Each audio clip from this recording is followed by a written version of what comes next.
Good morning, everyone. Good morning if you are in the West Coast. Good afternoon if you are in the East Coast, or good evening if you are in Europe, Greece, or Turkey.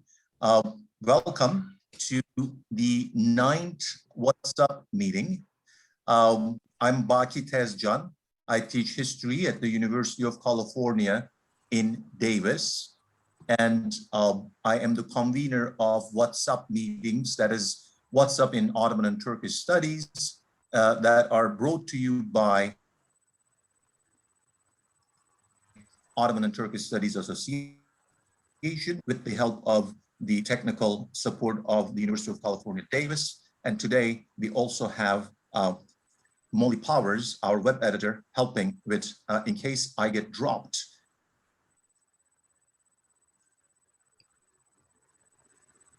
Joining from Turkey today and my internet connection.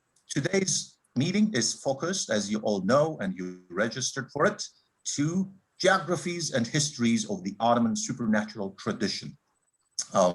I'm going to introduce Marinos in a minute, and he'll introduce you his panel that consists of people in his team, the GHOST team, that has received a European Research Council Award for research. And this summer, we will have one more such meeting, and then one more maybe early in the fall. I'm just going to tell you a few words about our upcoming meetings. Next month in August, our What's Up meeting is devoted to the bicentennial of the Greek Revolution. So the Greek Revolution in Ottoman Studies, Problems, Methods, and Revisions. It's going to be a panel chaired by Cemal Kafadar and Hakan Erdem, Ioannis Gregoriadis, Şükrü Ilıcak, and Christine Filiu will be continuing a discussion they started at the Delphi Economic Forum earlier this year. And in September, we will host another group that is based where Marinos is based, Institute for Mediterranean Studies, 4th in Rethymno, Crete, Greece. And that group is led by Yannis Spiropoulos, and his team works on Janissaries in Ottoman port cities, Muslim financial and political networks in the early modern Mediterranean. Introducing Marinos gives me the greatest of pleasures. I had this very soon after, I think we had both finished our PhDs. It was us sort of entering professional life at a conference that was convened somewhere in Netherlands, thanks to our colleague Annemarike Stremmeler.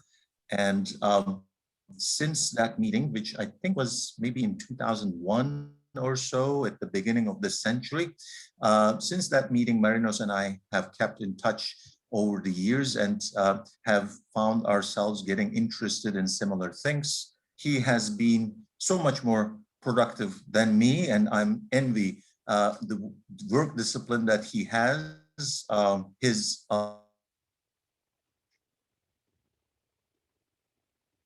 latest great work on the Ottoman is a reference piece, is the kind of book that takes its space in reference sections of libraries, and yet it's also full of things that give us a sort of an angle to look at Ottoman political thought. On this particular page, you see other things that he's been working on. The most recent one, his current project, is what he's going to be talking about today. And so I'm going to let him introduce that project. Marinos, thanks so much for making time and being here with us today. Oh, by the way, I think while I was talking, I meant to share my screen so that you can see what I'm talking about. I'm so sorry. I'm so embarrassed because I'm in Turkey. I'm not and sort of a little anxious about connections, internet connections, and etc. I missed my slides for you, sharing the slides. This is the poster for today. This is the poster for August. This is the poster for September. And this is where you have Marinos, his page on the 4th page. Okay, Marinos, please pick it up so that I won't get more embarrassed. All right.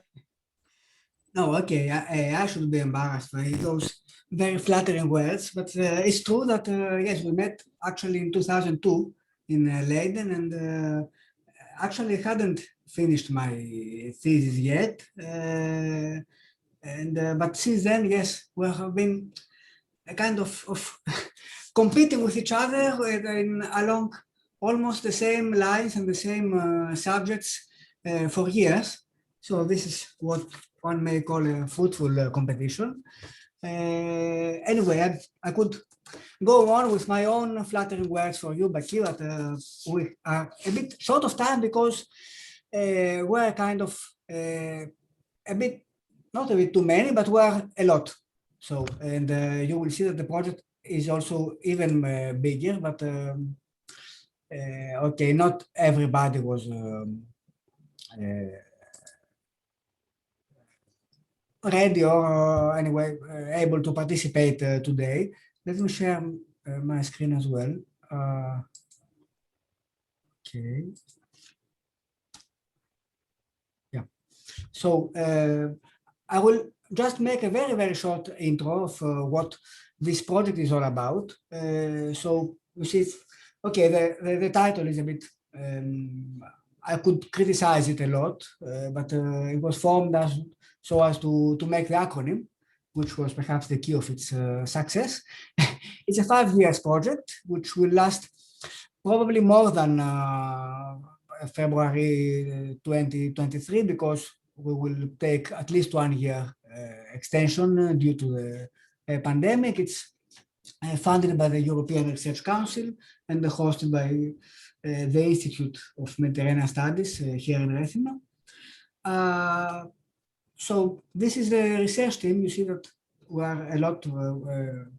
We're more than the participants. So the team in Rethymno consists by myself and 2 postdoctoral fellows, Zeynep Aydoğan, who is joining us today, and Işık Demirakin. We also have 2 PhD candidates. One of them, Dimitri Agzoglou, is studying Ottoman Science of Letters, and Marcos Litinas, Greek Phanariot, Occult Sciences.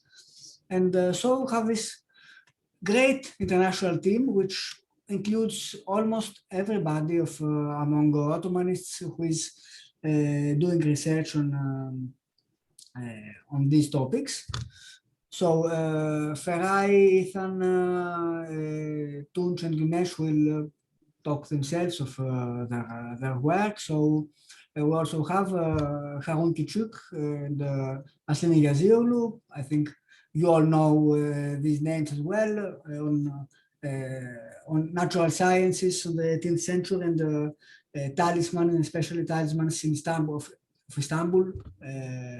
So to complete this image, which, as you see, tries to encompass a lot of topics. So very, very short, I will explain. Okay, this is a subject that has been quite explored in the Islamic aid world in general, but very little on the Ottoman world. So the idea is, and this is now presenting actually my ongoing research, to study the topic both from an ethic approach, so an approach from the point of view of the observer, of us, so according to categories along the lines of nature or supernatural or preternatural, which is what is abnormal but has some laws but unknown to us, and emic approaches, meaning those coming from within, so how the Ottomans themselves used to see the world, so to use and to conceptualize with terms like concerning miracles or extraordinary events or inexplicable or supernatural events. I'm trying to put this discussion on the greater debate using concerning a kind of great narrative for Ottoman intellectual history, like with terms like enlightenment, or what is perhaps more fit, disenchantment, disenchantment of the world, which might also be be parallel to an enchantment because different groups of people, social groups particularly, might have different ways of looking at the world. So my own research agenda is to study this terminology from the point of view of conceptual history, and then the supernatural field, which consists of miracles or dreams, and more generally world visions, so like the role of Arabic letters, or of the celestial world, of the stars and planets in relation to the microcosm, and these homologies of different hierarchies in the natural world. Then the preternatural field, the field that consists of marvels, of wonders, of things of knowledge that is hidden, so hermeticism of what the jinn can do and what is their place in explaining inexplicable things, how the natural sciences are gradually taking ground or not on explaining these kind of events. And finally, the field of establishing human control, so these occult sciences, occultism, and so their principles, so varying principles, their limits, and taxonomy. So, okay, this is very short. I hope we'll have a very fruitful discussion afterwards. So you can all visit our website and also our social media accounts. And what I'm especially so proud and will be prouder as the time goes by is our open access journal, so Ajaib, or Occasional Papers on the Ottoman Perceptions of the Supernatural, which is accessible from this site, and whose second issue is going to be launched hopefully not in September, but surely in October. So that's, I hope I didn't take too much time. I think that we can make it if we talk about 10 minutes each. So I will go on alphabetically and give the ground to Zeynep Aydoğan, our first postdoctoral fellow here at the Institute. So Zeynep, the ground is all yours. Thank you very much, Marina. So within the Ghost project, I first worked on an article where I examined the Cadu element in a cycle of Turkish warrior epics, such as the Battalname, Danışmentname, and the Saltukname. Most of the stories in these epics were orally transmitted for centuries, and therefore these are precious sources reflecting the mentality of the people who told the stories and also transmitted them, but also of their audiences. Aside from the war for the faith and related notions, which is the central theme, the epics are abundant with rich allusions to the supernatural. Historical accounts of the warriors coexist with reports of their miraculous deeds and their encounters with the marvelous. In addition to infidels, the hero also fights relentlessly against various jadus, demons, hybrid creatures, and jinns, and indiscriminately, in fact, invites them to join the fold of Islam. Against the background of the cultural transformation in Anatolia between the 11th and 15th centuries, I try to look at the Cadu element not only as a literary motif adding a fantastic flavor to these narratives, but also as a marker of difference during this period of formation and confusion of distinct cultural identities. So to give a just general description, the Cadus are witch-like creatures, but not necessarily gendered in the Turkish epics. And they are bestowed with several supernatural powers. They can fly by riding big earthenware jugs. They are fire resistant, able to stand on water, and lead miraculously long lives, all challenging the laws of nature. They are also gifted shapeshifters. They can physically change in form and transform others too. By using snakes as their whip, the Cadus are also capable of bestriding animals, which are at all times at their disposal. So an important I believe an important finding of my research was about the resemblance of some of the Jadu figures with witches in Europe represented especially by women beyond childbearing age, such as, for instance, the case with Şemasi Cadı in the Saltukname, who is a widow ruler in a Latin country picking up lovers. And the point of connection may become even clearer maybe when we think of Evliya Çelebi's famous account on the Battle of the Oburs, or Jadus, as explained by Evliya himself, between the Circassian and Abbazian tribes riding all manners of household utensils, mats, and horse corpses. So Marinos has questioned whether such descriptions of the Jadus can bolster Carlo Gisburg's controversial thesis on the shamanistic origins of the witches' Sabbath. According to now widely accepted scholarly view, the records of the witch trials, rather than reflecting the existing folkloric rituals, were fabricated by the persecution of the Inquisition in much later periods. However, based on my research, it is possible to speculate that the existence of similar descriptions in the Turkish warrior epics can in fact point to a common background of these folkloric elements.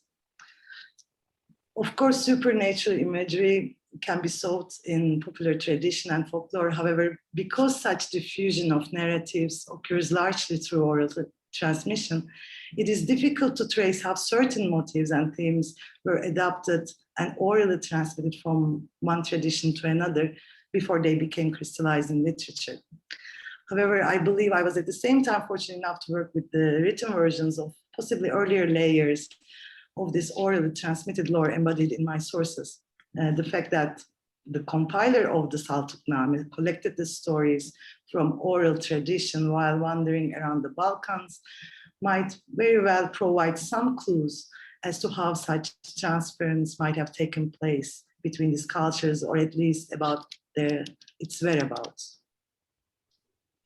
Currently, I am working, and which I will be working throughout the project, I'm working on the supernatural elements in a new corpus of sources. Hagiographies, Menakıbname is written between the 14th and 17th centuries. So Menakıbnames are essentially collections of anecdotes focusing on the miraculous deeds of their main protagonists. They are also based on earlier oral traditions. And by extending my research to include the hagiographies that originate in the urban milieus of the 16th and 17th centuries, the aim is to study the changes in the vocabulary of motifs and in the conceptions of the preternatural and supernatural phenomena over time and in different contexts. While writing my article on the Jadu element, I realized that the sources constantly articulated questions or doubts around the true nature of the Muslim hero's saintly character. And he is often mistaken for being a Jadu himself. And given the multitude of the hero's miraculous deeds, this conviction perhaps doesn't seem so surprising. So to me, the question often arises whether the protagonist is a prophet capable of performing miracles, or a false prophet, an ayyar, master of cunning. Is he a magician, a sahir, casting spells upon people, a friend of God, or veli, or in the same way, he can also be taken as a deli, a madman. So what sets the limits between these labels? I think this question can be a good starting point, as it is such an age-old debate also going back to the time of Muhammad. But maybe before I proceed with some of the main questions of my research, a few words on the distinction between Mujize and Keramet will be helpful. Mujize often stands for a prophetic miracle, defined by Muslim theologians as a rupture with customary phenomena that only a prophet was capable of producing. Whereas Keramet is a favor or gifts bestowed by God to the Evliya, friends or saints of God. The concept of velayet, having flourished within the Sufi circles of the Islamic world starting from the 9th century, appears in its most sophisticated form in the writings of Ibn Arabi. But in the Anatolian context, the study of velayet concept, and in extension, the whole menakıb-name genre, offers many challenges, not only because of the nature of the genre, but also because there are many factors contributing to the formation of various cults around Muslim holy men and of different tariqas, orders, leading up to new ways of interpreting some of the supernatural phenomena with new meanings becoming attached to them. The changing relationship of these orders with state authorities and with different segments of the society have to be taken into account in the context of political and cultural turbulences in Anatolia and the Balkans throughout these centuries, and together with micro developments of a given locality where a cult of a certain holy man was formed. Equally important is how these keramets were received in later periods or in different contexts, and whether polemics arose from the wonder workings of individuals as they previously did in other parts of the Islamic world, such as, for instance, the case with the Hanbali reformer Ibn Taymiyyah, who considered these as demonic deceptions and condemned those who believed them as ignorant. Another point I would like to look further is the reactions of the people witnessing such harikulade phenomena. What do the sources disclose about what was considered believable and what was not? What is the sign, nishan of a veli? How is it to be interpreted? Can keramets be taken as demonic deceptions or indications of the coming of false prophets? What should we make of Ottoman Baba, for instance, who openly declares himself as a prophet, and even more extremely as an incarnation of God himself? Or Hacım Sultan also, who is ridiculed by the Turkomans of the Germian region as a madman, even though he showed the signs of keramet. I quote, "Some believed him, some did not. This person is mad, should not be trusted," they said. In the Menakıb-ül Kıtsiye, one of the first Sufi writing in Old Ottoman Turkish, Baba İlyas, whose name is familiar to us because he was the leader, or co-leader of a great Messianic revolt in Anatolia in the mid-13th century, is described unsurprisingly, I believe, in constant trouble with the Selçukid authorities for being a sahir. The work relates many supernatural events attributed to the superhuman faculties of the sheikh. Baba İlyas resurrects, has healing powers, foretells the futures, walks on water, has an immunity to fire, and a special capacity of befriending animals, similarly to the Jada figures that I looked before. The same accusations are also directed to Sarı Saltuk on many occasions in the Saltukname, as well as to Koyun Baba also can be cited as another example. So these are the questions I'm dealing with right now in an effort to understand what might have constituted the foreground of such polemics by trying to locate my sources within broader religious and philosophical debates concerning what was deemed illicit or acceptable, and how and if this changed over time and according to different contexts. So I will finish here. If there are more questions, I will be happy to try to answer in the Q&A. Thank you, Zeynep. I was just sending you a message about the 10 minutes race to the end, but I think we are within the limits. So yes, let's go straight to our next speaker, Feray Coşkun from Özyeğin University. So Feray, you have the ground. Yeah, thank you, Marinos, and thank you, Baki, for having us to introduce our project. So as part of this project, I'm dealing with the certain type of sources which are described as Acayip Mahlukat works of the Ottoman geographical literature. It is debatable whether there is this kind of an genre or not, and I will not go into that debate unless there are questions pertaining to that in the Q&A session. But what I'm really dealing is that the all these early translations of the famous and popular cosmographies written by Al-Tusi, Al-Qazvini, and Ibn al-Wardi. And two cosmographies are by the same name, Ajaib al-Mahlukat ve Garaib al-Mewjudat by Al-Tusi, that was written in the 12th century, and Al-Qazvini, that was written in the 13th century. And these works were widely circulated in Ottoman realms, and they were translated into Turkish between mid 14th century and 18th century. Even they were even translated as far as the 18th century, and that is quite surprising. And I'm also dealing with the Ottoman translation of the Ibn al-Wardi's cosmography, Haridatul Ajaib. This cosmography is also said to be written by someone else rather than Ibn al-Wardi, so sometimes it is attributed as Suda al-Wardi. So I'm also dealing with the Ottoman synthetical works, which were mainly based on these cosmographies, apart from also including a lot of materials relating to Ottoman geography.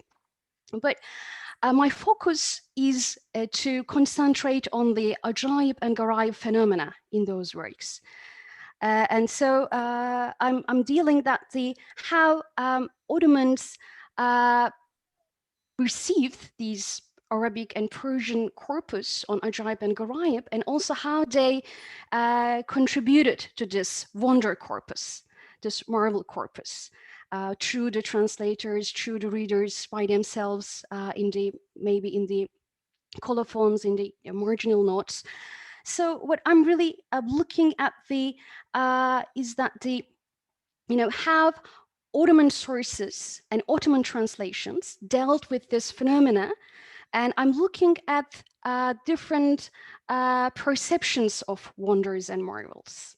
So when I look at my primary sources, I'm looking for certain terminology, certain terms like ajib, ajaib, garaib, tuhaf, strange, rare, or mucize, for example, and also certain phrases like taaccüp etmek, acabe kalmak, mütehayyir olmak, acabe kalıp mütehayyir olmak, nazar edip hayran kalmak, acep temaşa etmek. So I'm looking for these phrases to flesh out, to figure out what really perplexed Ottomans, what really astonished them, and how also they added to the inventory of wonders from their own environment. So that is why I'm looking for the Ottoman translators' own eyewitness accounts, or so their own traces of perception. And when we look at the scope of the Ajaib in those works, we see that some of the entities, cosmic entities, were defined as Ajaib, like the throne of God, or this gigantic snake surrounding the throne of God. So it's so gigantic, it is described with so wondrous dimensions. But actually, I observed that the Ajaib and Garaib phenomena were mostly related to earthly phenomena. Of course, there are references to Ajaib in the paradise or in the cosmic entities, yes. But when I look at the definition, description of the terrestrial phenomena, I see more Ajaib and wonders and marvels and strange things, especially with regard to buildings of antiquity, with regard to certain natural topography, especially related to caves. And the mountains and the rivers. And then also what I see is that the Ottoman translators also inserted a lot of personal impressions of their own wonders, and I'll talk about them. So when I look at the literature, what I see, first of all, what really catches my attention is that these translations, first of all, started in the 14th century by Ali bin Abdurrahman, and he is the one who made the first Ajaib al-Mahlukat translation that was based on the Al-Qazwini's Ajaib al-Mahlukat. And when he made this translation, for example, as the source of his work, he said that actually all of the stuff he mentioned in these works is pertaining to his own eyewitness accounts, which he observed in his celestial journey. So that was really interesting that the even translator himself here says that I have died, I've been resurrected and ascended to heaven there, then I made observation there. And this is what I observed. Then I came back to life and I lived around 100 years more, and then I observed the world. So this is very interesting. So what we see here is that the Ottoman geographical literature has these amazing examples, giving us a sense of how the Ottomans dealt with this Arabic and Persian corpus relating to marvels, and how they also associated them with their own experience. And then also, I also checked the Rukneddin Ahmet's translation of Ajab al-Mahlukat that was based on Al-Tusi, and that was made in the 15th century. Then famous Ahmed Bijan also made a translation of Ajab al-Mahlukat of Kalzvini. And also I checked Duri Meknun, of course, which is so amazing with regard to description of marvels and wonders, and also certain works written by like Sayyid Ali Reis, Piri Reis. Of course, you know them, so I don't need to introduce them. So I'm just checking them and trying to looking at what was really perplexing, what was really admirable, what was really astonishing, how they define in a way that the supernatural or preternatural, and what was really in some ways what was really puzzling for them, what was really disgusting for them. I'm looking at also this wonder reaction and how they defined this phenomena, and how can this description of this phenomena shows us how Ottomans positioned themselves, position others, how they constructed images of other nations, for example, living in close by or living in the fringes of the world. And then coming to the also the 16th century, 17th century Ottoman works, what we see is the Sururi's translation of Al-Kazvini's Ajab al-Mahlukat. That was not finished, but later on continued by Rodosizadeh.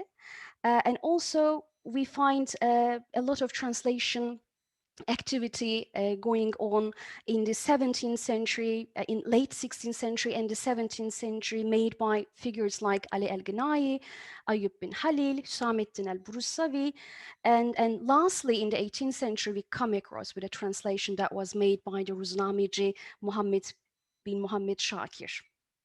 So this is my source material. I'm looking at the Arabic and Persian material as well, making general comparisons and trying to figure out the Ottoman perception of wondrous entities, wondrous occurrences in the cosmos.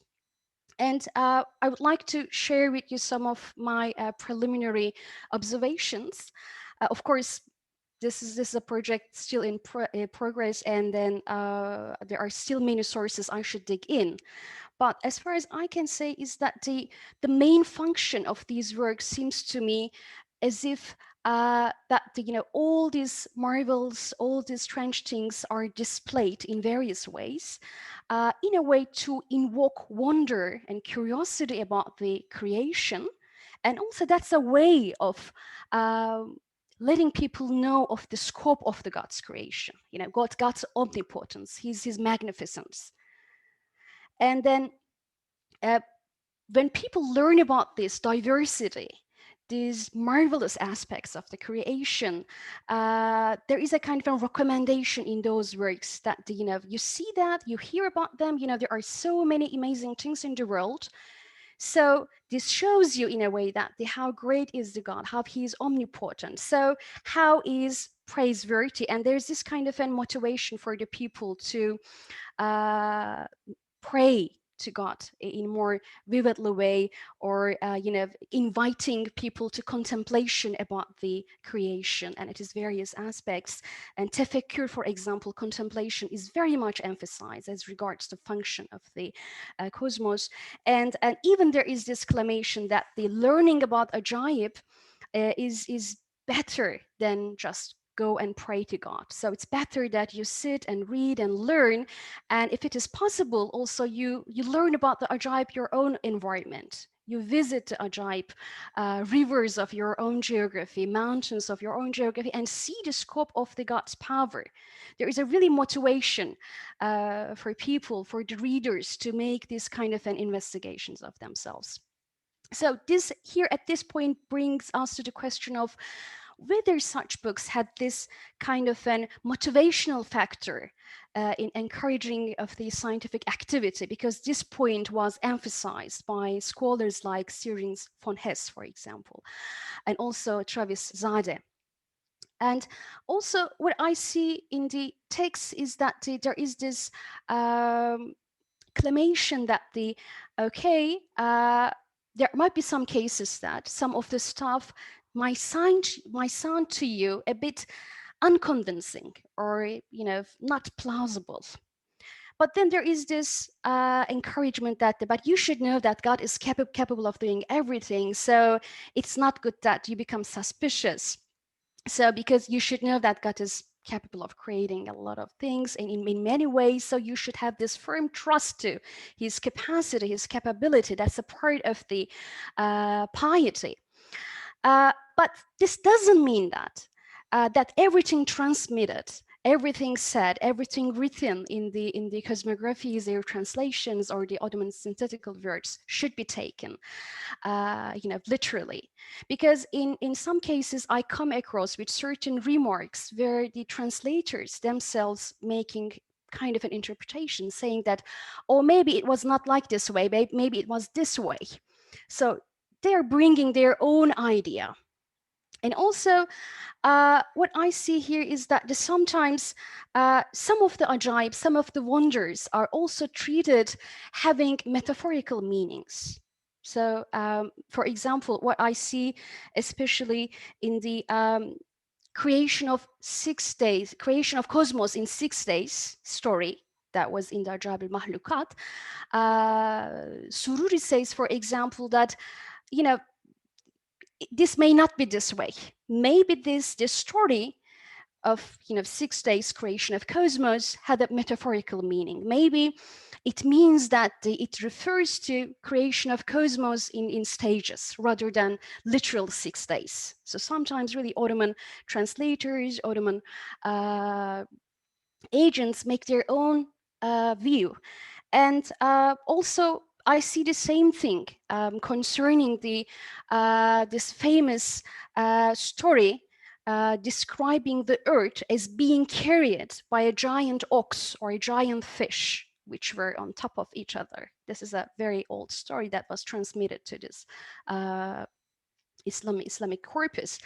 So for this story, and for example, Erzurumlu Hakkı says that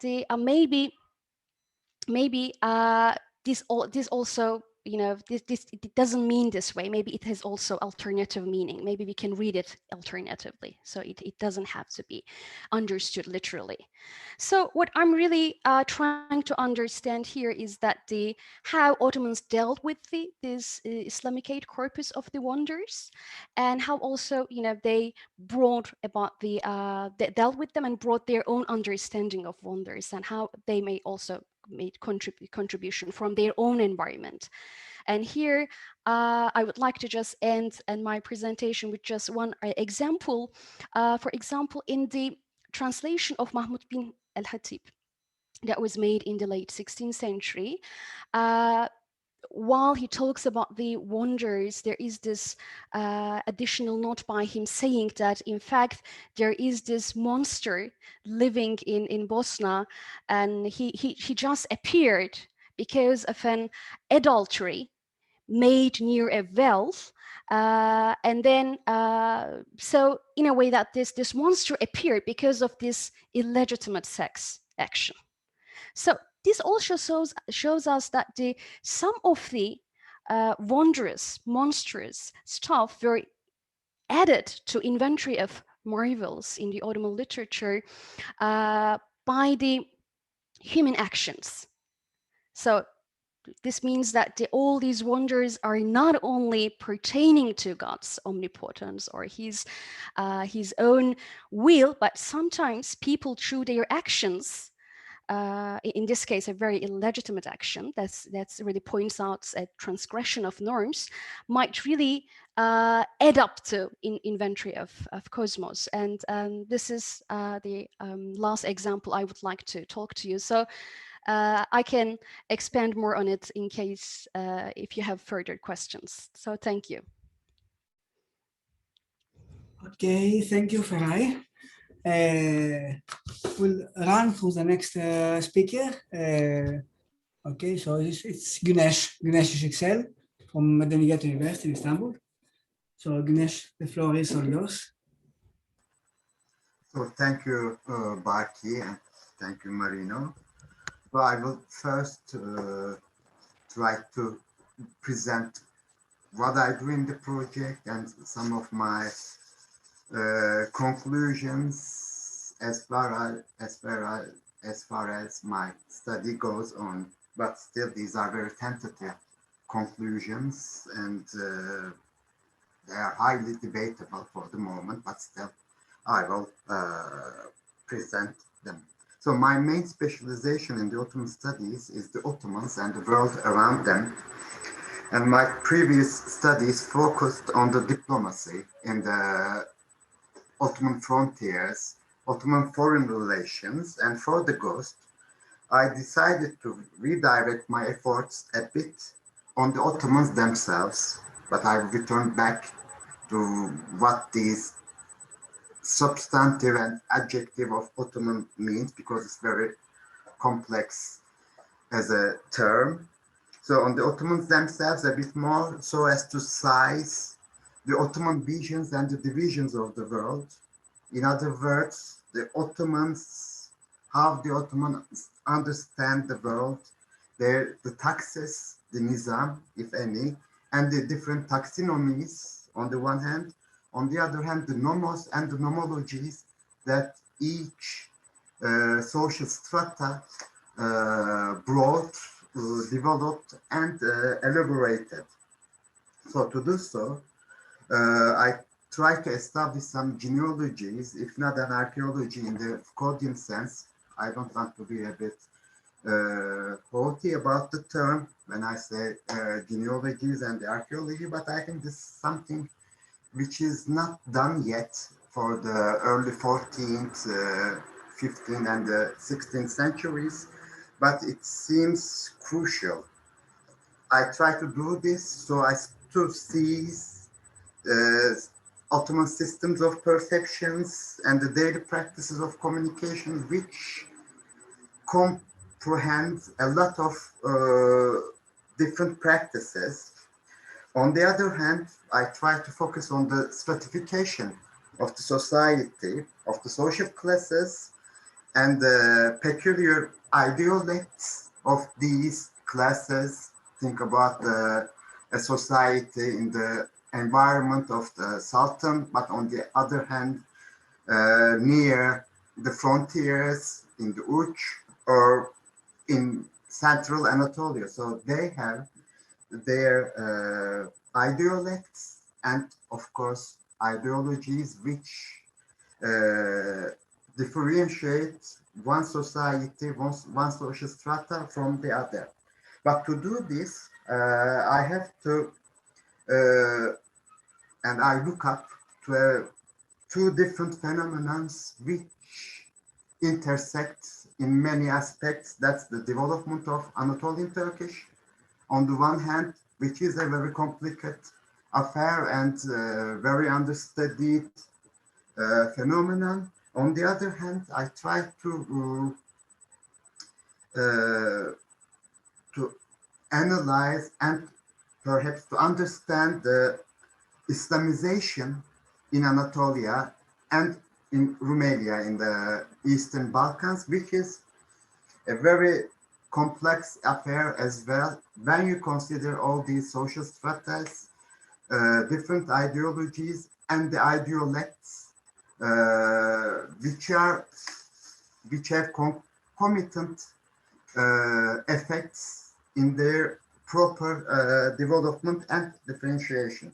So to do so, I try to read as much as possible. I just want to,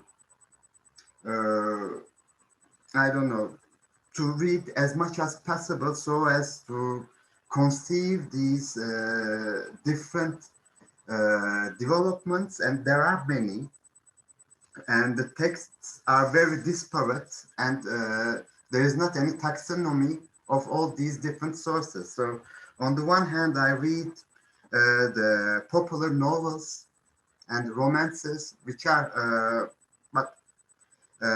which on the one hand, their own development in the Ottoman society between the 15th and the late 16th century, but I try to compare them with ancient Greek novels, the Byzantine ones, their Islamic versions written in Persian or in Arabic. And on the other hand, there are these popular tales. Just think about the Shahmeran tale, for example, and their different versions in Armenian or in French, which is based in stories based in Cyprus. So it has many different ramifications. There are, on the other hand, the Menakıb texts, popular Tasawwuf texts, and Acayip texts. So I'm very happy to often communicate with Feray and Zeynep on this subject, and I try to follow their research and findings, which helps me a lot. And these disparate lectures make me, that's my point for the moment, and the main hypothesis,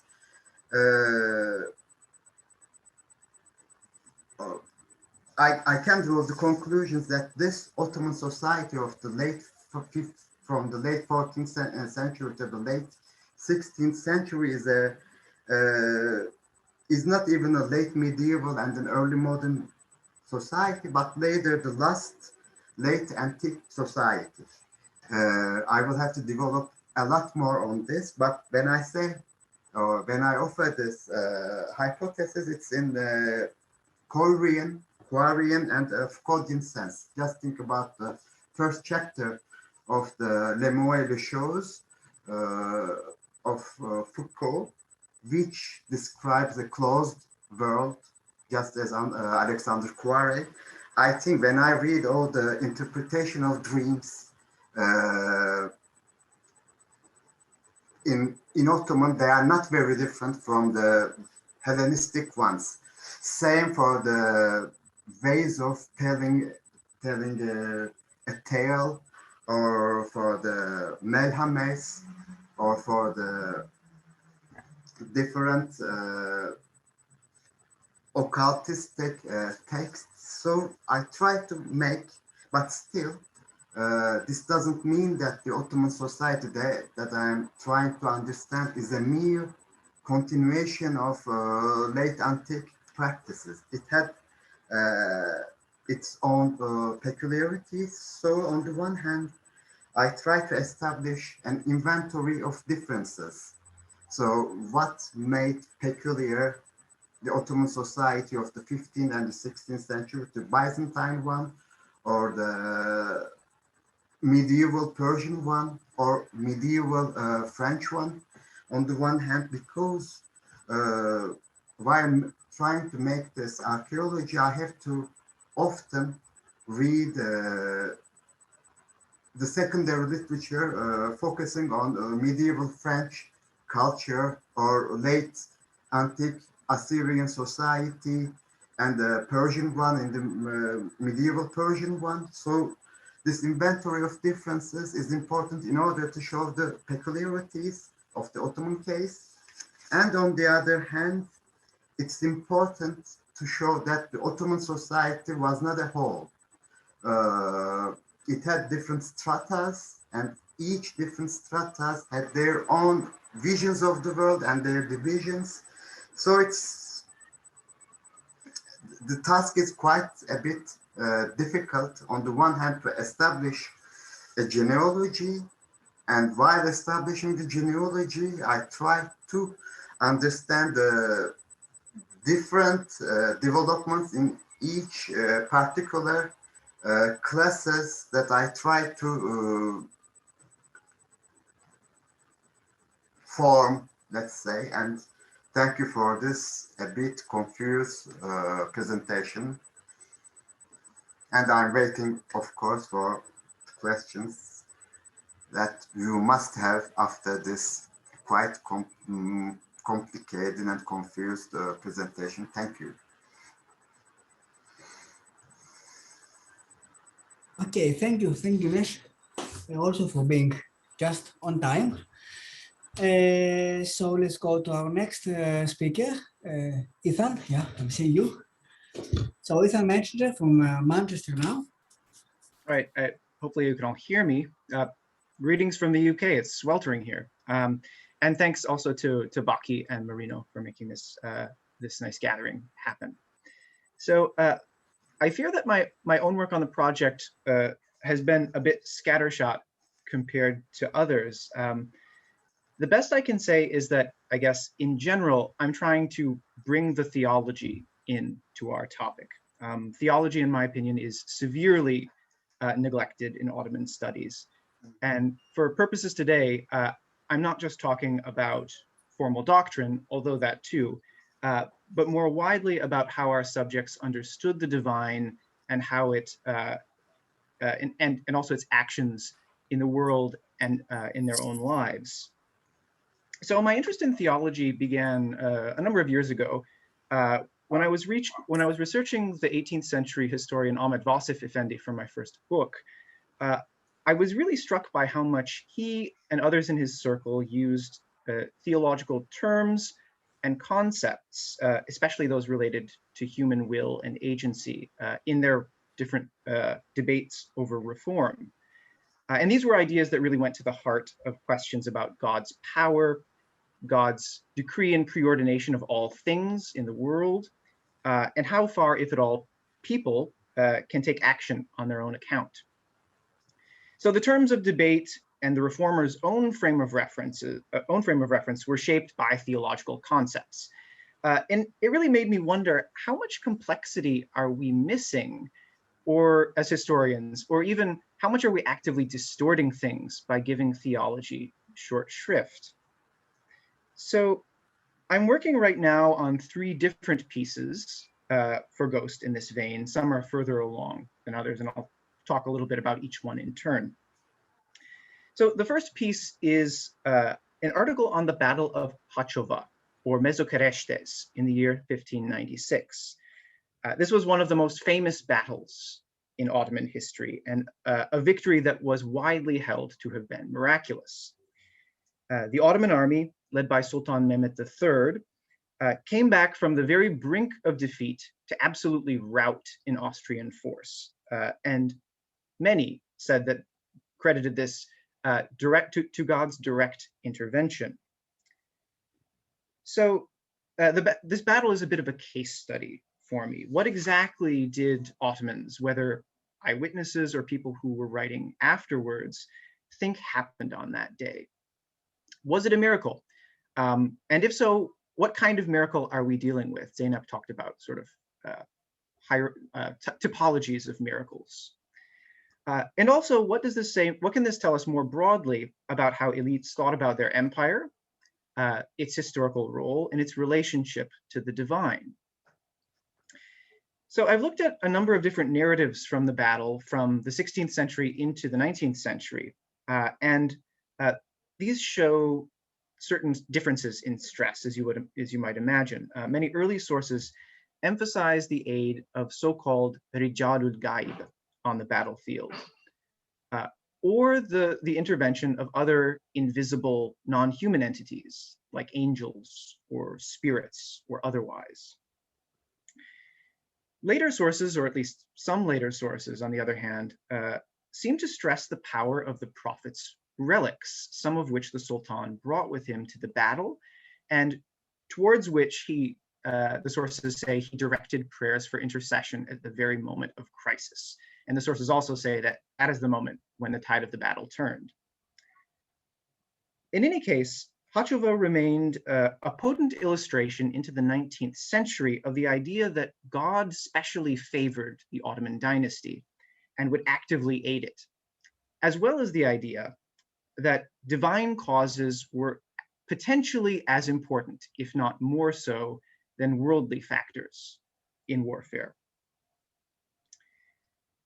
The second article I'm actually writing for you right now, Marino, not literally this moment, but I'm in the process of putting it together for our next bunch of occasional papers, with the working title of Revisiting Turkish Fatalism, or Why Ottoman Theology Matters. And this article returns to ideas of God's power and will in the world. It was really a commonplace in early modern Europe that Ottoman Muslims were fatalists. They were supposed to be strict predestinarians, to the point that, for instance, they allegedly refused to take precaution against the plague, out of a belief that God wills and preordains all things, and so our lives are irrevocably fixed. It doesn't matter if you take action or not. I decided to probe this a little bit after reading some of the more recent scholarship on Ottoman Plague.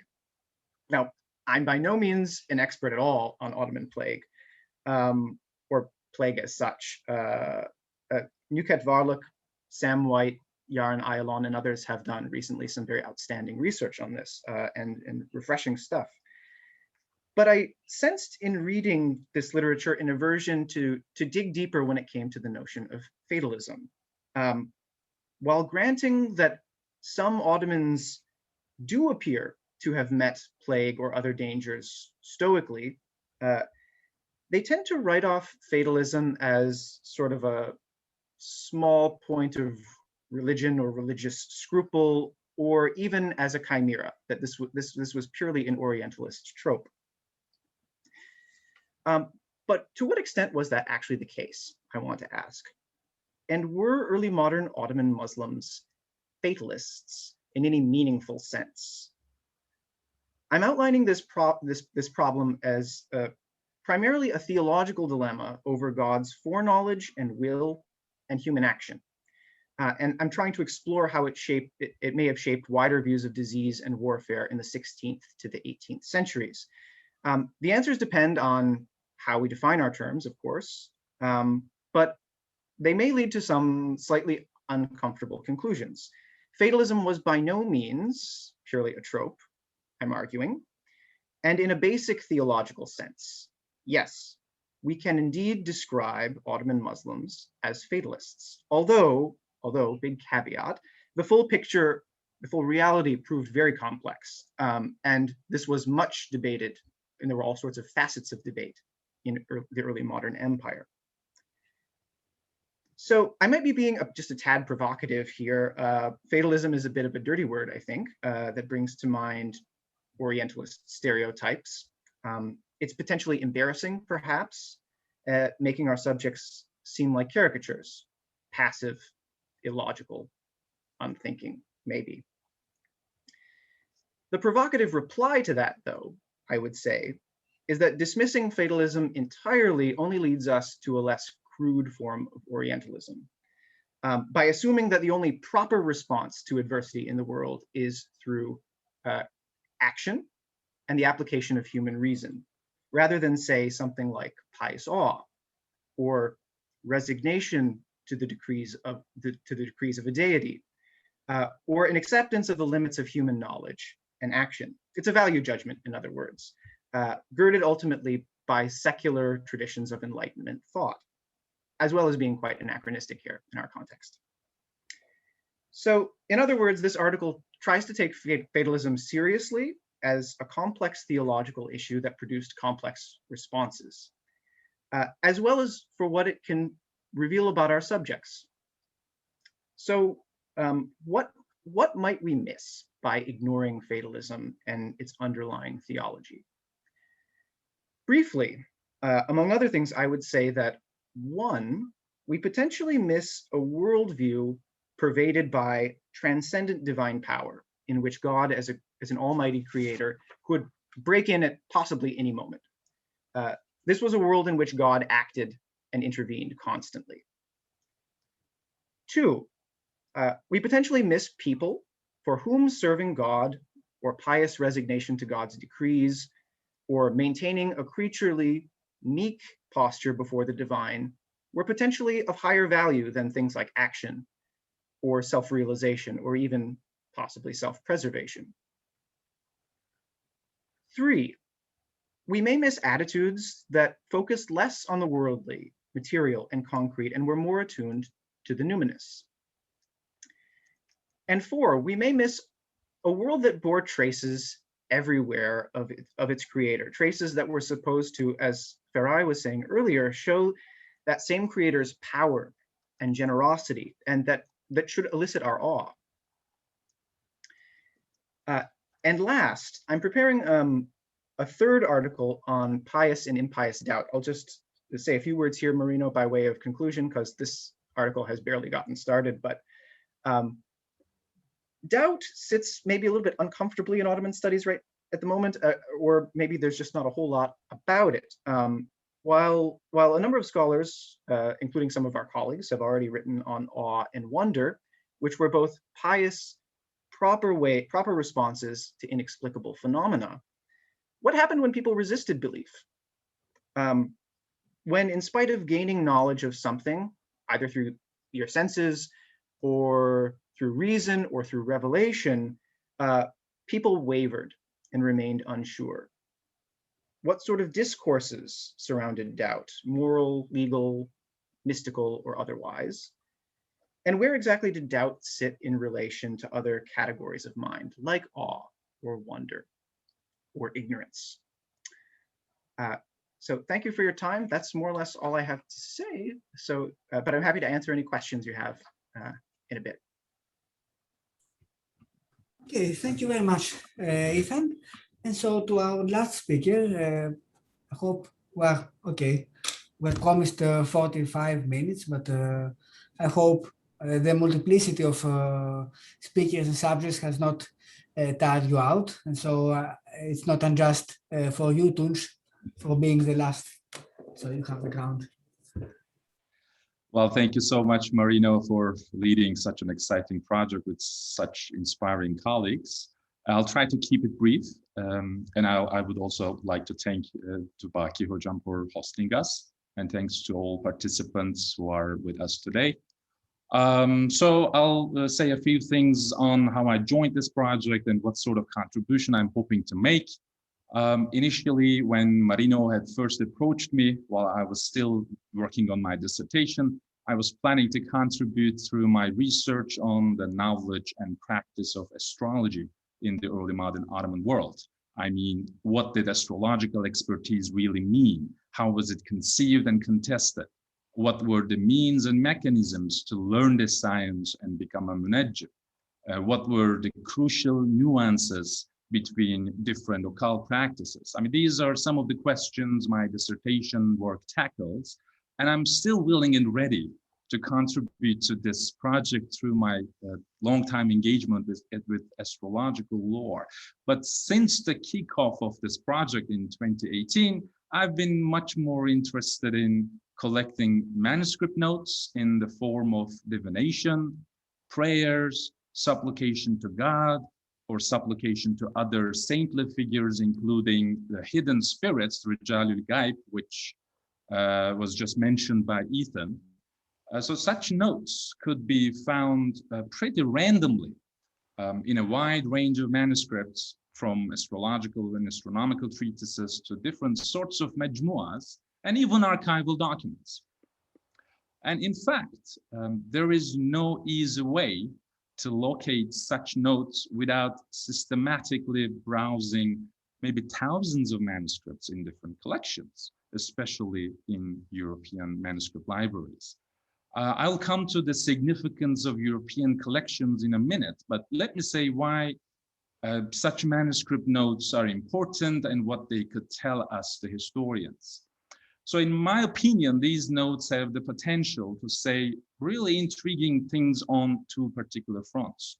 The first one is the history of emotions and history of mentalities. I mean, the seemingly insignificant notes on, let's say, different methods of divination to foretell whether the traveler on the ship will reach the land safe and sound, or whether a recently appointed judge in one place will stay there for a long time, or whether an individual's request from a dignitary will be fulfilled or not.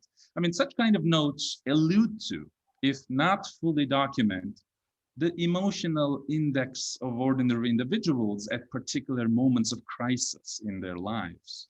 So different methods of divination by Quranic verses, divination by the names of the members of the Ahl al-Bayt, including Ali, Hassan, Hussein, or divination by simple letterist or arithmetic techniques were not infrequently used, and we have paper trail for the use of such divinatory techniques and supplication to God in the manuscripts themselves. We are, of course, not always lucky to identify precisely who the individual was that put down that note on a manuscript, but sometimes we get lucky. And sometimes by looking at the remaining contents of the manuscript and exploring other paratextual notes in the codex, we can pretty fairly and imaginatively reconstruct at least the social and historical background of the individual or the particular community in question. For instance, sailors during sea campaigns, or captives spending many years in European lands, or madrasa-affiliated people looking for jobs in the teaching or judicial bureaucracy are among likely candidates for those individuals who put down such notes in the manuscripts they carried. And notes of such nature could mirror the particular expectations, anxieties, or other emotional states in very specific moments of otherwise unknown individuals. So other than histories of emotions and mentalities, this kind of research may also contribute to the literature on the formation of Oriental manuscript collections in European libraries. The dominant narrative about the acquisition of Oriental manuscripts of Ottoman provenance says that from the 16th century on, manuscripts were deliberately collected by European intellectuals and diplomats, or the so-called proto-Orientalists, who showed an interest in learning Arabic, Persian, Turkish, or things about the Ottomans. Yes, the majority of manuscripts were collected this way. I mean, one can recall the Leibniz-Warner collection in Leiden, or a manuscript collected by Postel in 16th century, or Antoine Galland in 18th century. But the role of warfare and spoils of war should not be disregarded at all for the transfer of manuscripts from the Ottoman world into European manuscript libraries. So not unlike us today carrying books or journals while making long commutes, Ottoman individuals, sailors, soldiers, merchants, and others were also carrying books and journals too. And we know it from some of the very soldiers themselves.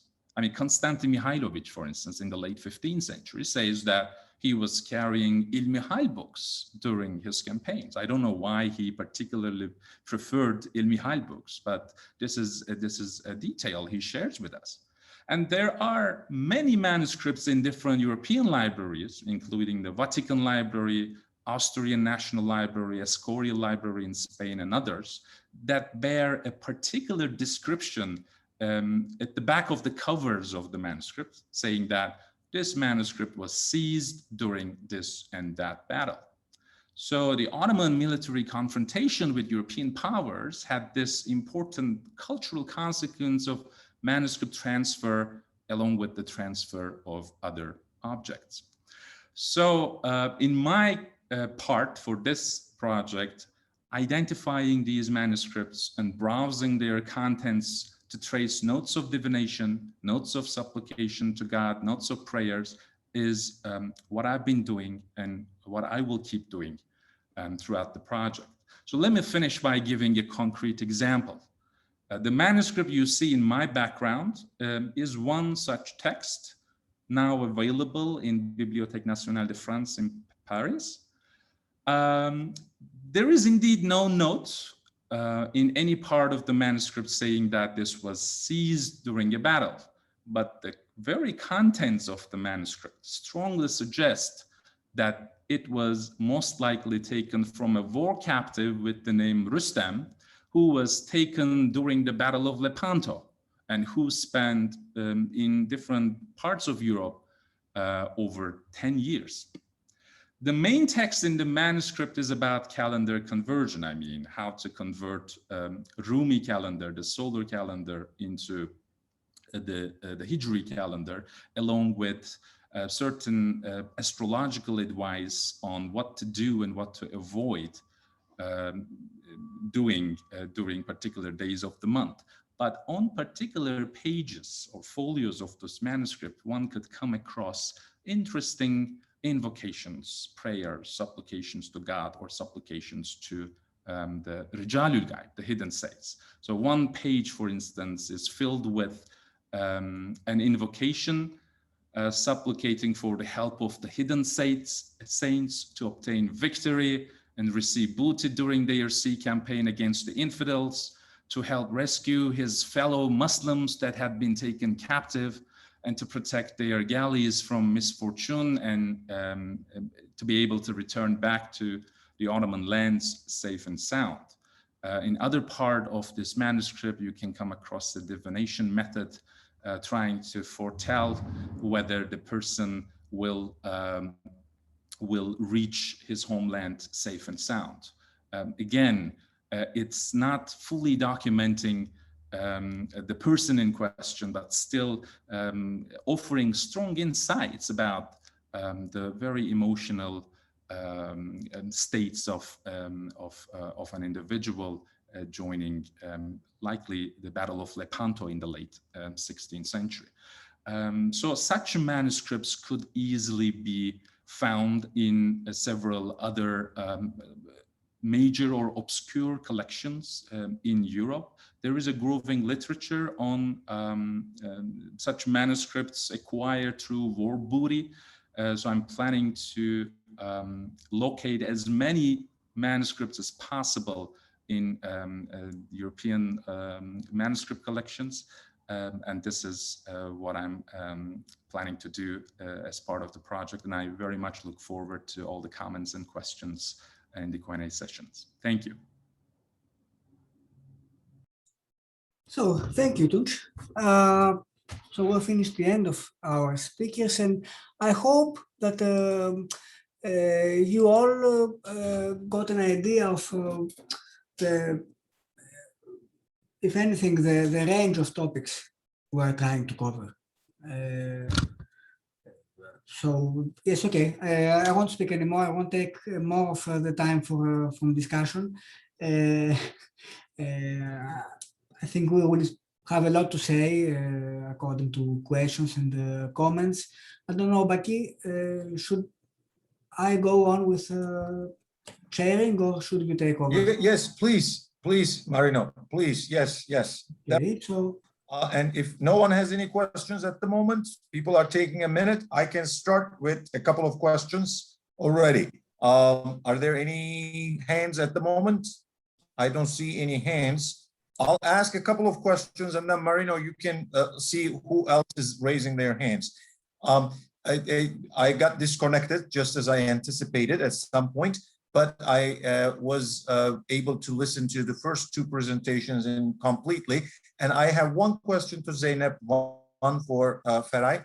Zeynep, you mentioned the Jadus were not quite gendered. If I understood that correctly, you said they were not quite gendered. So is it possible to imagine a male Jadu from the things that you read, does it allow to imagine it as a male figure if it is not quite gendered? That's something that I wanted to ask. And Feray, you mentioned Dürrü very briefly. Carlos Grenier, he recently published something that suggests the authorship of Dürrü has been misidentified and should go with somebody else rather than one of the Bijan brothers. Did you come across to anything in your work on these translations that might help with that identification or that confirms that? So these are my two questions. Zeynep, go. Thank you for the question. There are actually various male Jadu figures. I can say that, in fact, the majority of the Jadus, they appear as mighty adversaries of the Muslim warriors. Yeah. Thank you so much. And any female ones then? As also, I'm just curious, are there any females one as well? Yes, there are that make it sort of really non-gendered? Yes, the one that I mentioned, which is like, which fits this Jadu figure as a female temptress, or pretty much similar to the European concept of witches. But most of the other Jadu figures, they actually function as an infidel monster, which the Muslim hero successfully neutralizes. This is pretty much. Thank you. Yeah. And Baki, thank you for your question. I know, of course, about the Grenier's article, but as far as I see from the manuscripts I have found the chance to see, I haven't come across with any clue which might shed light on the possible authorship. So I don't have the answer for that question, but maybe in some future manuscripts, I will see something and I will let you know for sure. Thank you so much. Yeah, perhaps you know that Laban Kaptein as well, the first and the very serious editor of the text of Dürrü is also rather tending to say that it's of a known authorship. So I think I will take the idea that Dürrü is actually of somebody unknown. But it's not for me to answer now. Gottfried Hagen has raised his hand, and then Rachel Smith. Oh, hello. Gottfried, nice to see you after a long time. Yeah, thank you all for a fascinating presentation. I have a ton of questions to individuals, but I wanted to sort of restrict myself right now to something that sort of goes mostly to Zeynep, to Feray, and to Güneş, which is that in some form of another or other, you have all talked about sources, about literature that would be categorized as popular. And I'm curious how you handle that term and that concept and its possible opposite as what, I don't know, high culture, elite culture.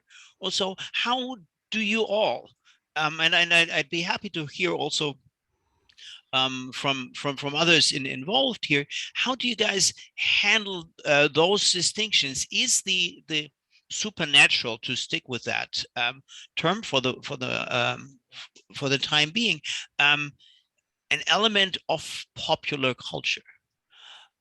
Does it flourish there more? So that's in a very sort of raw form the question that came to mind, and I'm curious how you think about that.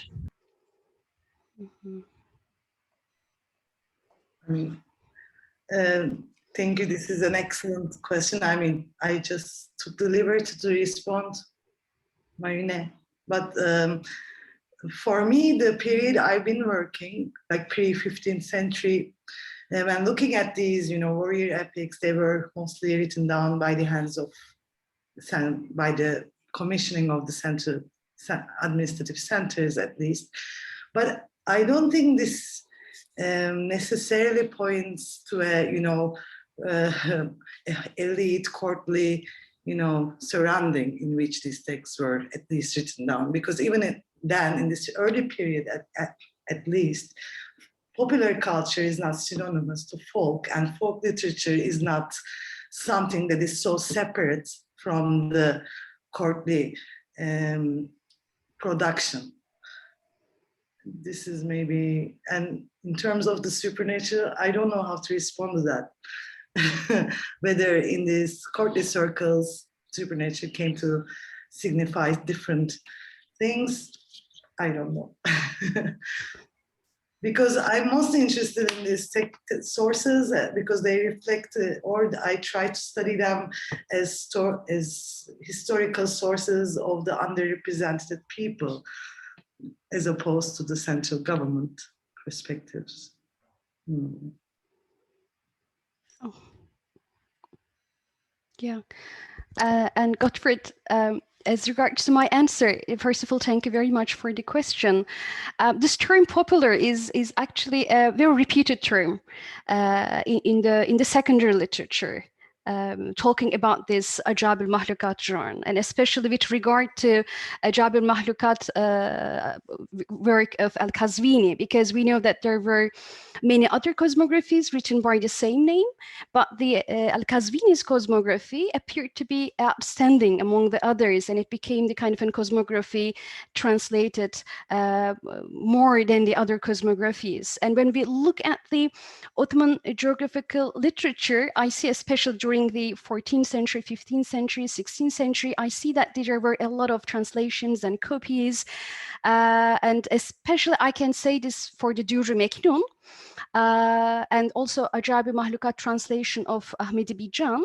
These two works, as far as I remember, are the most copied works. They were even copied in the 18th century, and also even they were being read by the especially people learning Turkish. So that they were even intended to teach people Turkish in the 19th century among the French literati. So of course, one should be really cautious while referring to using this word "popular," but looking at the various copies and then seeing that the Ottomans were quite interested in the Al-Qazvini's cosmography, and there were many translations of it. So I thought that this cosmography became much more widely received by the Ottoman literati. But on the other hand, we should also think that pay attention to certain facts. For example, Sururi's translation was not finished because it was asked to be made by the Prince Mustafa to Sururi when the Prince Mustafa was killed by Süleyman. So he just left it unfinished. And then we know that this translation was continued by the Rodosizade. But what I see is that the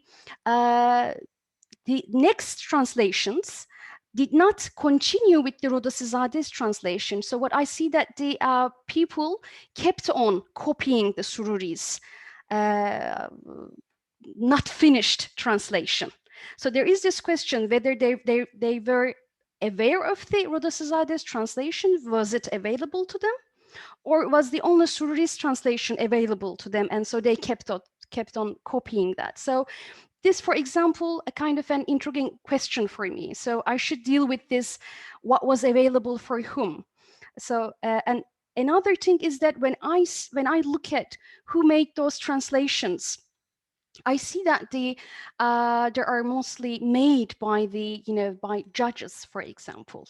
I see actually a lot of judges, or madrasa professors. So this gives me the chance that maybe these books, in a way, these translations were quite available for the madrasa students, madrasa circles. And of course, there is this question whether still we can use the popular word for that or not. And another thing is that you know it very well, of course, that some of these translations, some of these synthetical works had a lot of beautiful illustrations of the animals, hybrid animals, these ajaib animals, and the angels and the monsters and even the plants. And so this also makes me think that maybe this really motivated people to check them out, because all these illustrations still are so appealing for even the modern reader, right? I mean, when we check the pictures of the angels or monstrous beings, we had this kind of a sense of joy by looking at them and feeling amazement. So I think illustrations also might have played a kind of a role for the people to be more keen on reading and learning about these translations and works. So that's what I can say right now. So, and as my part, I can say that, okay, it's very difficult, as Zeynep and Feray insisted on, popular and high culture, etc., at least for the 15th century. And I think of the texts presented to Murat II, it's very difficult. These same texts can be read at the time of Bayezid II as popular texts, although they are during the reign of Murat II, but I speak about texts written in early Anatolian Turkish. And the problem comes up, I think, in the late or second 16th century, when some texts or some subjects become gentrified and some others start to become communalized, I would say. But all these, I'm not certain if popular, high culture, etc., is quite pertinent in many aspects. A gentrified, let's say, text for Buddha in the 16th century can be seen as a quite avant text in Baghdad, etc. So when you see the Ottoman Empire in its all entirety, high, popular, etc., has to be distinguished not only in geographies, but as well in different periods. That's what I can say for the moment. Can I add also a couple of things? I would say that in this topic, the main major difference would be rather between scholarly and, say, non-scholarly literature, rather than high or low and this hoch and tief culture. And this is quite visible in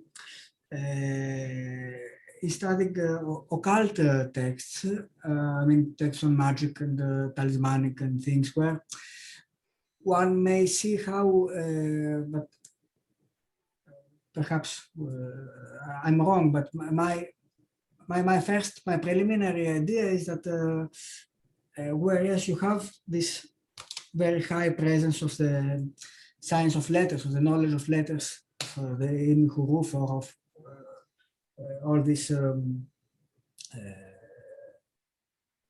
tradition of Al-Buni and Al-Bistami in scholarly literature in the 16th, throughout the 16th century, or at least up to the mid-16th century. It seems to me that in the 17th and 18th centuries, these methods, letters and also numerical methods, are somehow retrieving from scholarly literature, but persist in a very intensive way in personal notes, mejmuas and things like this, like the ones Tunç is studying. I might be wrong, but this is my impression. And the second comment I wanted to say very briefly is that at least my idea and my immediate research plan for the future is to see different ideas and perceptions of the supernatural and of how to control it are very much connected with different Sufi brotherhoods. So there is perhaps a distinct Bayrami tendency for letrist interpretations, at least in the 16th century. There is a connection of, a well-known by now connection of the Naqshbandi authors with more what we have associated with the Qazzadeli movement. So this thing of putting the supernatural away from everyday life. And there is also this big unknown, the Ishraqi thought, or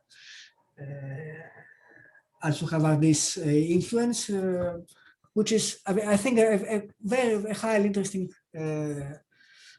thing to be explored in the near future. But all these are just ideas for now. So if there is nothing else on this, Rachel Smith has asked for the ground, and then Dimitris Yarzoglou, who is also a member of the team. Great, thank you so much for this panel. This was great. I'm wondering about the periodization of the group and the absence of people working on the modern period in the 19th and into the 20th century, which seems important for thinking about things like disenchantment or the Enlightenment and how that played out in the Ottoman Empire. So I'm curious about whether that was intentional or if it reflects a broader gap in Ottoman historiography on the supernatural.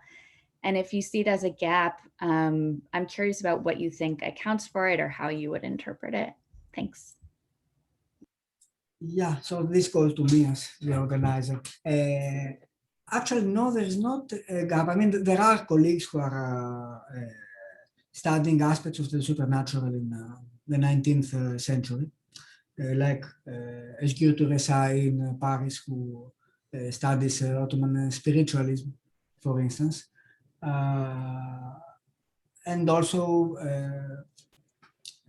our second postdoc researcher, Shibdemir Akin, is very probably will also extend her research to the 19th century.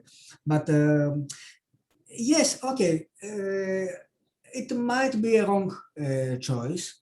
Actually, okay, as I admit of having set up this project, and I did thus according to my specialization somehow. So I'm the guy who hates fez and likes turbans. So okay, no, I thought of extending this to the long 19th century would be would need a lot of work, and in a period where everything changes. So at the time, I had no idea of anybody. I had no command of the field of Tanzimat studies at all. I didn't know Özyeğin and his work, for instance, and but the main idea is to focus on this tradition as a pre-modern development. So to draw parallels from the Europeanists' discussions on pre-modern and early modern era. Okay, if we can call the Tanzimat period the beginning of the modern era, then you have a lot of new factors to take into account. It would be highly, I mean, I would read with a lot of interest any study of these matters, of these topics in the Tanzimat era. But no, the focus actually is on whether, my focus is on whether you may draw a parallel of developments like disenchantment and or enlightenment or whatever, with some kind of internal dynamics. I mean, in the 19th century, the influence of French thought, for instance, is so strong and so also up to bottom directed somehow that perhaps eliminates everything else, but perhaps it doesn't. I mean, okay, perhaps it's a mistake. It was a choice that, but we're welcoming any, of course, any contributions from the 19th century. So, okay, we've got two members of the team, Dimitris and Asli, and Sergin Salgirli in between, from Vancouver, I think. So, Dimitris. Yeah, can you hear me? Can you all hear me? Yeah. I had one question, and I would just like to add something to as like an answer to what Professor Hagen was asking about the circulation of that kind of knowledge. I mean, for that kind of things, I think one should take a really good look in the catalogs in the manuscript libraries to see to what extent that kind of words that pertain to that kind of interests appear. For example, like the most standard work on the science of Cifr, Rumuzul Kunuz fi ilmi Cifr by İlyas ibn Sasaruhani, like a 16th century Bayrami dervish. It appears from the late 16th up until the 19th century in numerous manuscripts in many countries in Europe and Turkey. I mean, that could provide someone with an answer about to what extent that kind of knowledge was circulating from one period to the other. And one question pertaining to my interest towards Feray. I was interested, I haven't put my hands in these cosmographies apart from Duri Meknun. In Duri Meknun, there is a particular interest of this unknown writer towards the symbols and the Cifr and the letters. He speaks of Abdurrahman el-Bistami and Ali and the science of Cifr. Do you find such references in the cosmographies you're researching? Do you find that kind of knowledge providing? Mm-hmm. About the Cifr, and of course, you know, Kazvini and Tusi relate to that. But are you asking about the Ottoman translations or Ottoman? Yeah. I'm interested in the Ottoman translation. I don't think I've seen, but I cannot remember. I don't recall any reference to that actually. Okay, thank you. Sergin? Hi, everyone. Can you hear me? Yes, we don't see you, but anyway.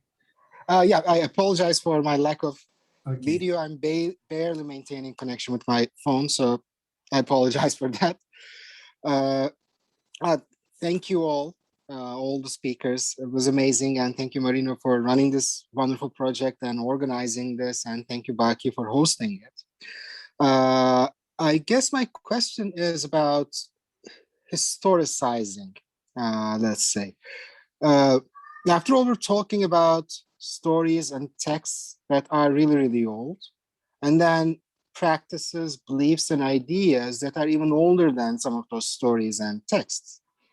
So my historicizing question is, given that incredibly long history, how do we make sense of a given text in a particular context when the ideas, the beliefs, and the practices contained in it are actually encountering things that they have never encountered, that their world is actually changing? So in a way, this also partially relates to Tunç's talk, because some of these manuscripts are actually were actually sold in the market. The famous Timurid Mirajname, for instance, with all its imagery of hell and jinns, etc., ended up in the bazaar in the 17th century during that period of the so-called bazaar painters, and then ended up in now in the Bibliothèque Nationale. So was there at some point a loss of interest in certain kinds of ideas with the changing context? And if certain ideas, practices continued regardless, how did they manage that? And how did they adapt themselves to new contexts? And that's all. Okay, perhaps a lot of our speakers could drive a answer to this. I know, I mean, yes, of course, we're very keen on historicizing. Now, your question brought in mind something I have been waiting for another topic for a political thought symposium. Baki knows about that, but I chose to look on these two texts of prognostication, seeing to the future of the Ottoman dynasty. So one is Akhisari or Sarouhani, Ibn Isa Sarouhani's Rimuzi Kunuz, and the other is so a Bahrami Sheikh's prognostication based on the science of letters in the mid 16th century, and the other is Papaz Nameh, a text of a visionary character, also giving us a history of the dynasty for the next 2,000 years to come or so. And it's interesting that apart from, okay, these texts were written in the mid or in the late part of the 16th century, and then they have been continuously copied and with an outburst in the late 17th and early 18th century. And especially Rimuzi Kunuz has been, I mean, it's preserved in quite a lot of copies all the way to the 19th century. So one can really wonder why there was this renewed interest in the late 17th, and can make a lot of hypotheses. And also you can see that this is interesting how they, at some point, all these texts were reworked. And so at least the copies of Rimuzi Kunuz I have seen, okay, all the first known copies, the first dated copies of the mid 17th century. And it's interesting, but I haven't done this comparison of all the manuscripts. There are too many, but at least all the dated manuscripts have incorporated events from the early 17th century, like or the late 16th. So like the advent of coffee, of tobacco, of the Khadija Delis and the measures associated with them, so that adding them to a dated mid-16th century text adds value to its veracity, so to speak. So this is a very interesting story. I don't know if I understood well your question, because it was based on manuscripts. On the other hand, of course, it's a main desideratum to see ideas emerging and disappearing through time, or perhaps emerging in other environments. So the story of astrology is a very nice example. I mean, but I won't talk when Tunç is present, but astrology or alchemy, there have been, I mean, evaluated, there have been the object of debates throughout the ages, actually, not only of these 3 centuries we are studying, but so one can see, I mean, it is a target of the research to see whether these people who took sides for or against certain branches of knowledge or of methods can be associated with social currents or cultural currents, and how. I'm not sure if I have answered, and I don't know if anybody else wishes to add something.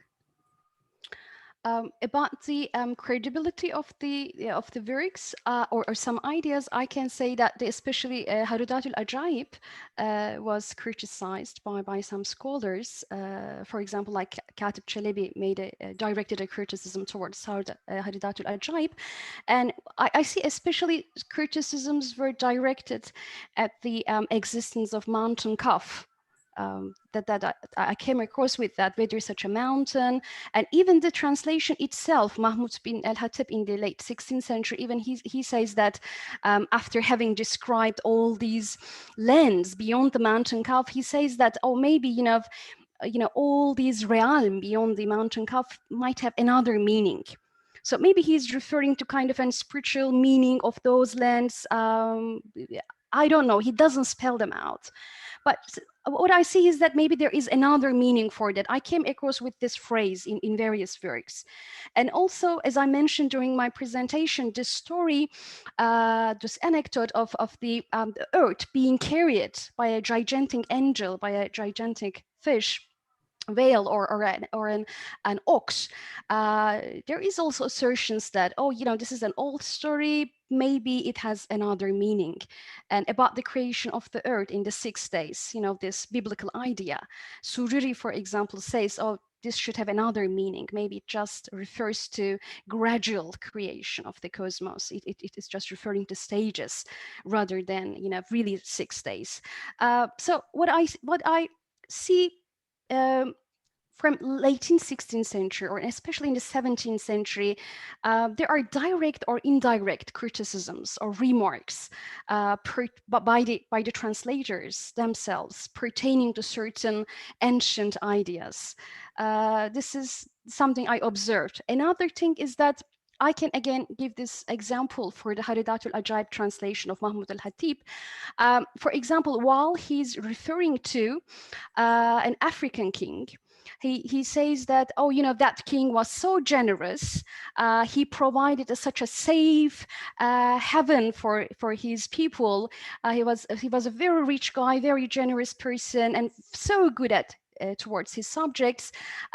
He then indirectly relates that so they have a different life than what we have in the land of Rum. So there is this kind of and sometimes indirect criticism towards the Ottoman rules.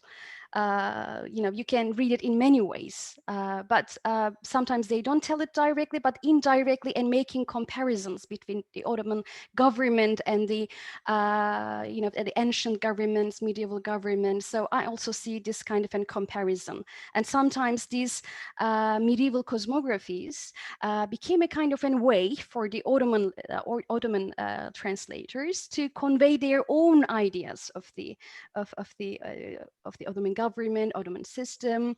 They make these comparisons, but they are not that obvious. So you should really look for them. They are not that easy to find.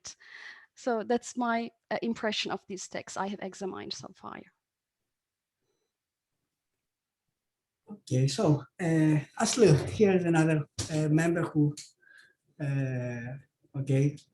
perhaps you want to present your work very briefly, or it's just a comment or a question?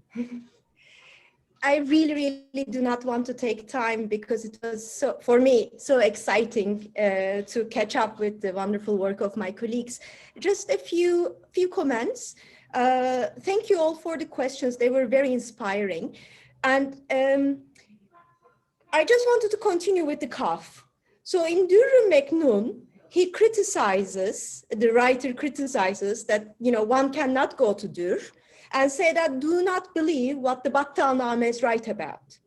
So the criticism is not only from the, say, 15th to 17th century, but even within an earlier text itself. So coming back to Saygı's wonderful question, for us, it's so difficult to understand the historical context, because we are grappling with what these texts are. Coming back to Baki's question, the Durr, when was it written? And I know, Baki, in an article you referred that it must have been, earlier, and I do agree with you, but we even don't know that. such an important text, and I don't think we really know when it was written.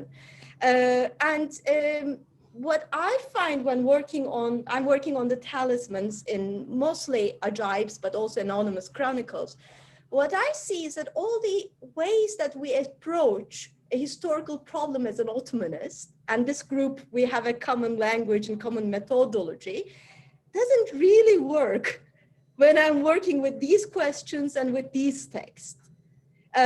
What are these? So going back to Gottfried's questions, what kind of texts are these? And then I agree with my colleagues that, you know, some of these ajaibs are very scholarly texts compared to others which we know familiar with. So there are so many questions and problems. And going back to also Rachel Smith's question or comment about the 19th century, I feel that there's so much to do in these few centuries we're trying to cover. And I will give my own research experience as an example. I wanted to cover 15th, 16th, and 17th centuries. Now I'm stuck in 15 with a possibility of going to by the end of the 16th, because as Güneş mentioned, there's so many different groups of people, and historicizing it requires lots of time. So how much we'll be able to achieve in such a short time with the restrictions of COVID, I don't know. But I very much enjoy being in this project as an Ottomanist with fellow Ottomanists, using our methods and questions, and in my case, really struggling. So this is what I wanted to add. Thank you.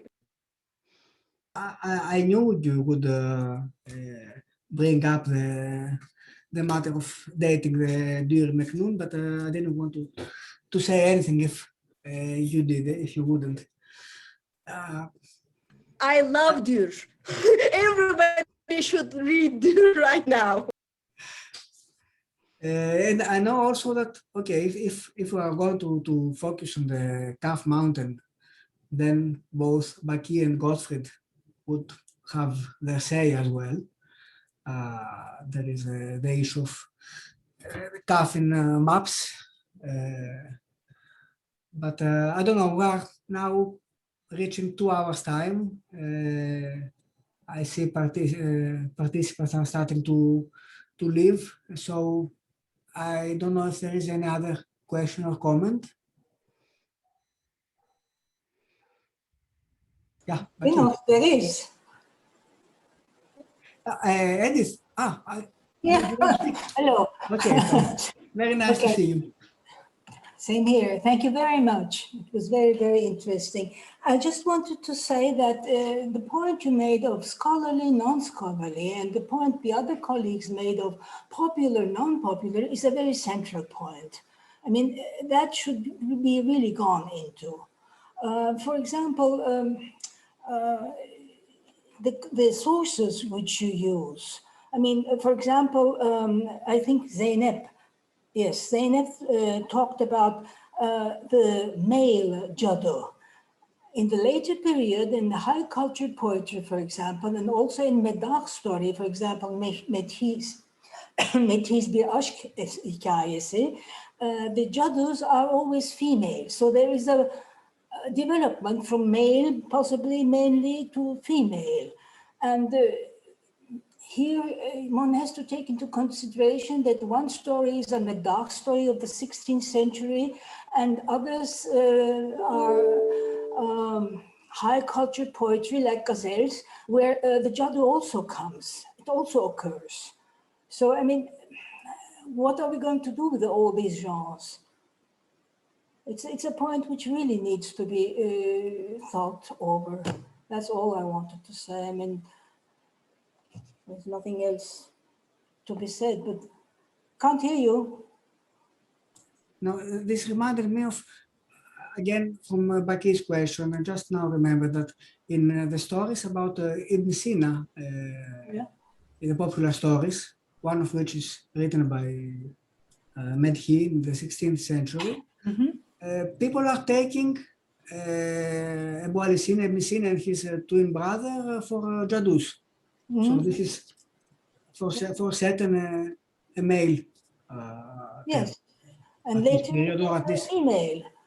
which might be, yeah. That's all. Thank you very much. No, thank you. And Baki, you want to close, or you have another comment?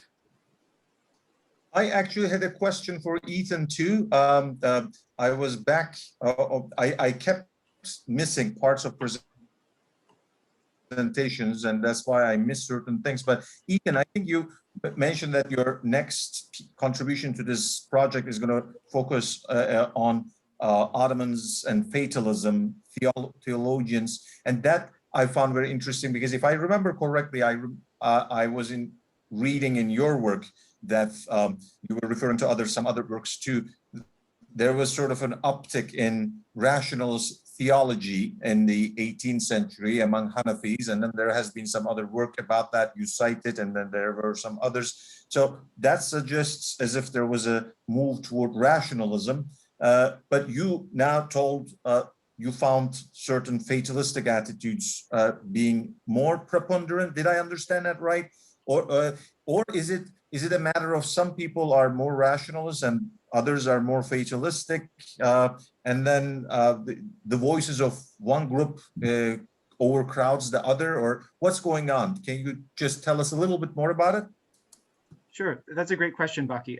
So yes, I have written a little bit about this before, when I was sort of totally immersed in mid to late 18th century Ottoman reformers. So that was the perspective that I got before, and it does seem that in the 17th and 18th centuries, there does seem to be a very strong interest in scholarly circles on the question of human will and how much control we can actually sort of exert over things. And there does seem to be an uptake on the sort of treatises that you find written by Maturidi theologians and so forth. I was always interested in sort of the opposite side of that, though, and this is sort of, I guess, why I'm coming to this project now. And I was reading some of these works on plague that seem to sort of just brush aside the question of, well, were people actually not?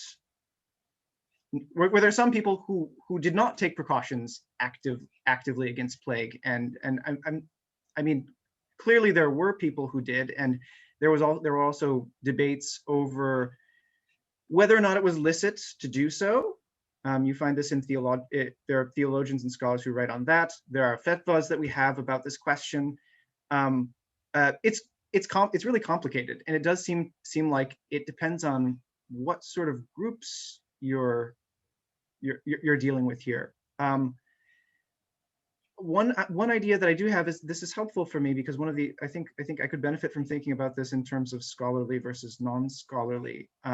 Is there a disconnect, for instance, between what the scholars are talking about, which is filled with very fine theological distinctions, and what the average sort of believer might be taught about this subject? If you look at creeds, for instance, in Mihal works, they do talk about believing in qadar.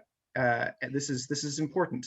Not all of them necessarily talk about the fact that we have irade juziyye, though, and our own sort of particular will as humans. So no, I'm not sure. I think a lot of it has to do with the groups. Yeah. I don't think I would go out on a limb though and say things were just getting more rational though. No, it's much more complicated than that. Thank you. Thank you very much. There's also a question by Virginia.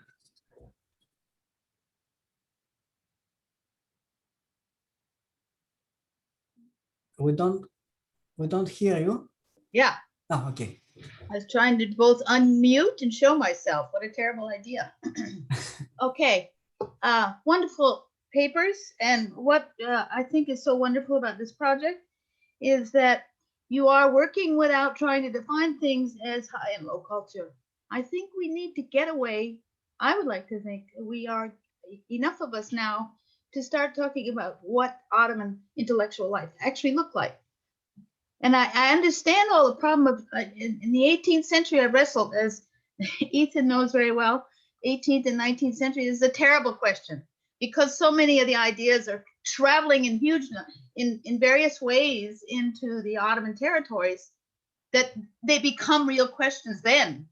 But before that, for us to try to use categories, it seems to me, that are designed in a European intellectual life around what Ottomanism looked like in 17th, 18th, even early 19th century, I think it's wonderful what you're doing. I really just wanted to applaud, speaking from my own difficulties with trying to free myself of the rationality, if you will, of my own training when I'm looking at texts, or apologizing, which we all have had the habit of doing. So I'm congratulating Marinos and all of you, and thanks for letting me listen. Thank you a lot, Virginia. If Harun Küçük was among us, because he wouldn't speak, but he tried to connect and something went wrong. So perhaps he would have something to say about this, the points you raised. But I'm sure you find some ideas in his forthcoming work as well. So I don't know, it's 9 o'clock, actually 5:05. Okay, here in Greece, in the States, it must have been something like it is 5:09 in Istanbul too. We are on the same time zone, and my younger one needs my attention. I gave him some, but he's getting hungry, so it is a good time to close. I really appreciate everyone's contributions, and I want to say, Marino, I think you did just right by focusing on the earlier period than the 19th century, because as you were mentioning, in the 19th century, some of the sort of triumph of rationalism, so to say, comes from Europe, right? So there is a lot more emphasis coming from that direction. It is much more interesting to see what happened before then and find traces of fluctuations and differences that happen in this direction of, whether we want to call it an enlightenment or disenchantment, etc., before the impact of the West is felt so strongly. In that sense, I think you're doing an amazing job focusing on the what we call pre-modern or early modern period, and I'm so glad you're doing it. The papers are already showing the richness of the project, and we'll be looking forward to seeing more. And personally, I am indebted to you in many different ways. I hope we can have a chance to host you in person rather than in this very cheap way of doing it over Zoom. One day, hopefully, inshallah. And for everybody who, yes, right, yes. For anybody who is celebrating Eid al-Adha, by the way, Eid Mubarak and Kurban Bayramınız kutlu olsun. Have a wonderful week, and see you all at another WhatsApp meeting. Next month, we're going to be talking about the bicentennial of the Greek Revolution. Bye, everyone. Thank you so much for the presenters. Thank you, everybody. Especially, and Marino. Thank you so much. Thank you.